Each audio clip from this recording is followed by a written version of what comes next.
Hello guys, magandang umaga po sa inyo. Ito, may pupuntahan ako isang kaibigan at dala ko ang aking pambentang sumer. Ito para ang silbi na idling stop po. Ayan po, buo po yan, kulay verde na yan. Nakikita nyo, idling stop po yan. Nakikita nyo naman, di ba? Ayan, idling. Ang ibig sabihin po niya, pag huminto ka na medyo matagal, seconds, kusa po mamatay ang makina. Kamukha po nito, tingnan nyo. Hihinto ko. Ayan. Pag hinto ko, tingnan nyo lang ha. Mamatay na kusa. Ayan, namatay na po.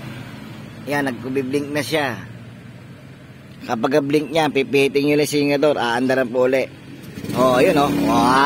Okay. Ganun po ang mga bagong modelo ngayon na may ganito.